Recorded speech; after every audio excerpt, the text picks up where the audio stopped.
So I wanted to share with you some results of a statewide waste characterization study that Ecology just completed and published a report. I was not involved with the project, but I'm a data geek, so I really jumped into this data and worked with our data team to really look at the results and see what I could learn about household hazardous waste from looking at this study.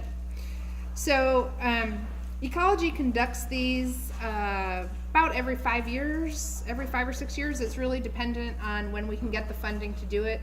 Doing a statewide research project of this magnitude is fairly expensive. We spent over $200,000 over 2 biennium to get this project done.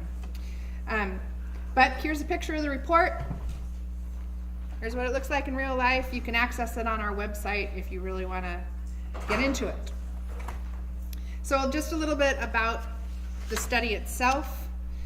We're required to do this by statute and to share the data with you. So part of me here today is fulfilling that requirement. It's also an action that we've identified in our solid and hazardous waste plan. This kind of data is very useful when developing programs, identifying problem waste streams, looking at the flow of recyclables or non-recyclables across the state. It just provides really good foundational data for a lot of our programs. And we also have a little data team in the Waste and Resources program, and we try to look at this data and analyze it to come up with new programs or initiatives to attack some of the major components of the municipal solid waste stream. So this study was different than some that we had in the past because we really started looking at the waste stream and how it is constantly evolving and recognizing that packaging versus products. Packaging is a huge component of the waste stream, and typically a waste characterization study just looks at material type, metal, glass, paper, organic. It doesn't look at the product itself. So we added a lot more categories during this study to kind of capture more of that information. How much of packaging? So packaging versus product was worked into each of the 156 material types that we looked at. Detailed composition results were analyzed for 6 waste generation areas around the state, and I have a map to show you what those were. Part of the analysis included comparing the results to the last time we did this, which was 2009. And because this kind of study, there can be a lot of variability within the results due to the limited number of samples you can take. So a lot of counties do their own, and so part of the analysis was incorporating, to the extent possible, county data into our data, so that would make the results that's much more reliable. So here's what the waste generation areas look like and the total number of waste samples that we took from each. In Chelan County, we sampled at the Wenatchee landfill, Clallam County, the Port Angeles transfer station, Cowlitz County, Waste Control 3rd Avenue transfer station, Franklin County, BDI, Grant, Freda landfill, Grace Harbor, Aberdeen Central transfer station, Kitsap, Olympic View transfer station, Lewis County, Central transfer station, Skagit County recycling and transfer station, Spokane Regional Waste to Energy facility. So you'll notice that we did not do sampling in King, Pierce, and Thurston, and that's because those are counties who did their own study and we were able to use their data. So we did not do samples from those counties. So the way these areas are divided up is mostly geographic, population, just kind of places where it made sense to break things up based on where waste comes from, population, land use, all kinds of factors were considered. Sampling occurred over different seasons. We did sampling in June of 2015, January 2016, March 2016, and May 2016. So we tried to hit wet and dry seasons with our sampling. So this just gives you a taste of how much waste is generated, municipal solid waste is generated in those waste generation areas. Note that Puget Sound waste generation area generates more waste than the other 5 regions combined. So huge influence on the waste stream, and our results is what's generated in Puget Sound.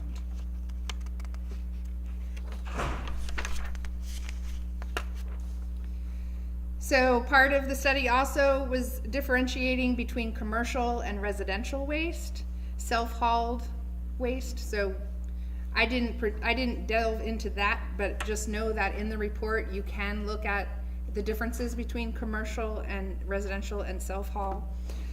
Commercial sector makes up the biggest percentage of the waste stream. And so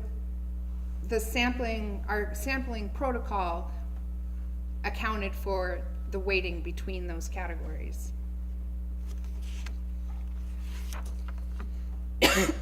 So material classes. We have general material classes: paper, glass, wood, organics, C&D. I want to draw your attention here at the bottom to the hazardous waste. So that's the MRWs included in there.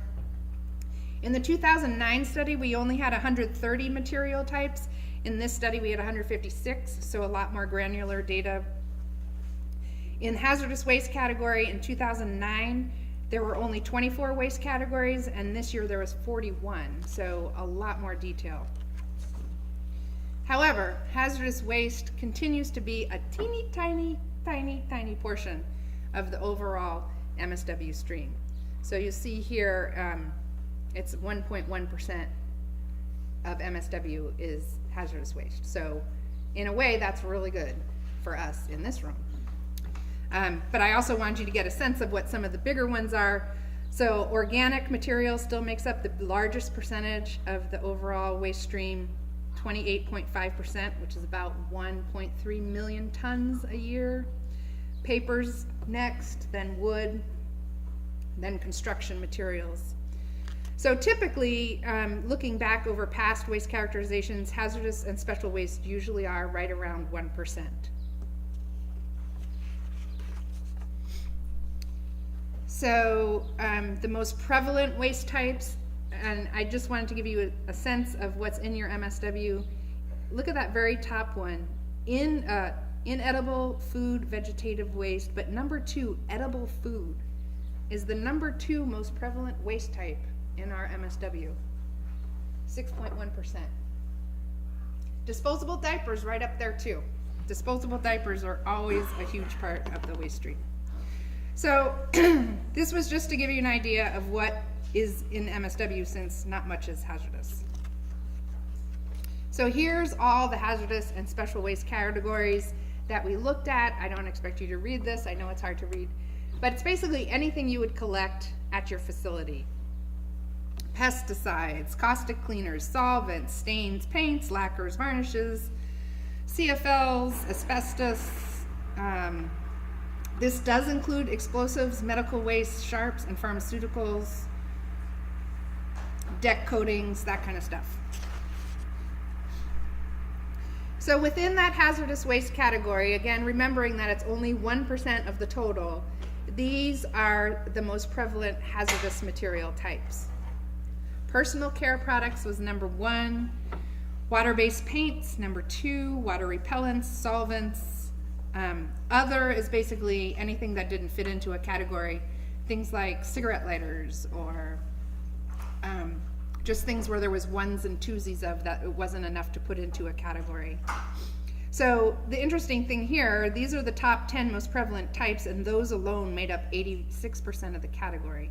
So when you're looking at the 1% that is hazardous materials, this is pretty much what it is. These are the items that we're seeing. And they are all items that most of you collect.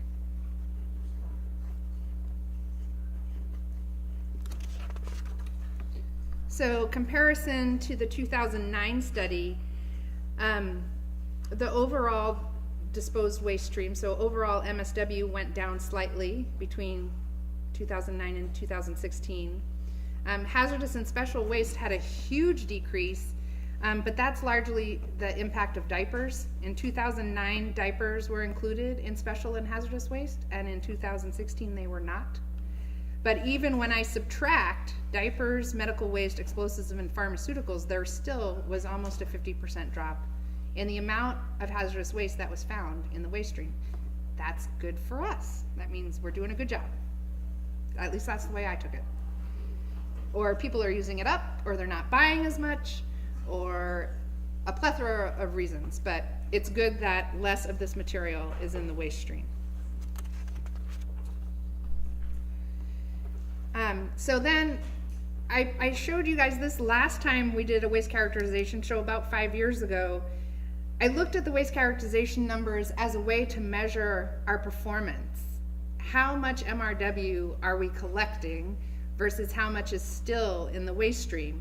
So this is just a very simple way of looking at, of all the MRW that's thrown away, either in the garbage or taken to an MRW facility, what percentage is going to an MRW facility?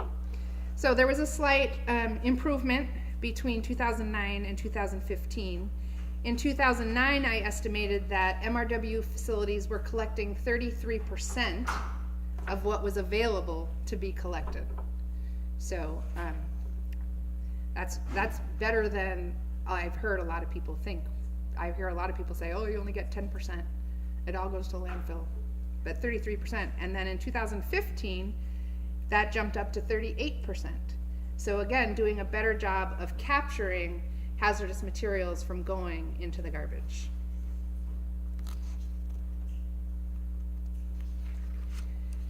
So how does this stack up? Again, more of this, how are we doing? Are we doing a good job of collecting hazardous materials? I've often heard, there's a bunch of elusive statements out there about how much MRW is generated, how much HHW is generated. And this one is often cited, that 2% of the MSW waste stream is household hazardous waste or CESQG waste. Well, our study showed it was 1.1%, but conventional wisdom says 2%. So if you were to use that number, it shows our collection rate dips down to 11%. So I'll stick with my 38. I like the 38% better. Besides, I've never found a source for this statement. Nobody has ever said, well, we did a study and that's what we calculated. It's just out there. People say it all the time. So here again is the detail of what my calculations show, that we're collecting 38%, which I think is pretty good. So then quickly I wanted to show what the impact of product stewardship programs are. So in 2009, you can see the amount of electronics waste, and of course, since that time, we have fully implemented eCycle Washington, and you see the decrease in the amount of tons of electronic wastes. And I looked only at, that first line is only products covered by eCycle, so CRTs, computers, and TVs. And then the second line is the non-eCycle products, all the peripherals and printers and DVRs and that kind of other electronics. Of course, part of this decrease is the transition from the big box televisions to LCDs. There were not even LCD TVs, not many, in 2009 when we did this study. So part of it is due to a change in the market, but also part of it is attributed to the eCycle Washington program of diverting tons and tons and tons of this material from the landfill. Similarly, we can look at light recycle. Now, light recycle had not been around as long when we did this study, but still you could see a decrease in the amount of CFLs and fluorescent tubes. Presumably, light recycle is capturing a larger percentage of those. It was hard for me to say anything about HIDs because they were not a category in the 2009 study, so I don't know how many there were.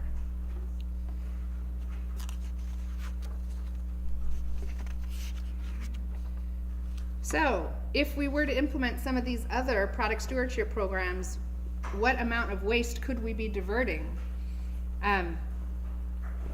Paint, we could be diverting almost 2,500 tons of paint from landfills. We could be diverting 1,100 tons of batteries from landfills, 600 tons of pharmaceuticals. 600 tons of pharmaceuticals is a lot. So if we had these programs, who knows, we might continue to further reduce the amount of material that goes to the landfill. So Gretchen Newman is our lead staff person in charge of these studies. Okay, hang on just a second. I can also answer questions. I'm familiar with the study to a certain point, but there is a team of us at Ecology that loves looking at this and providing any information we can about the waste stream, what you want to know. So feel free to contact us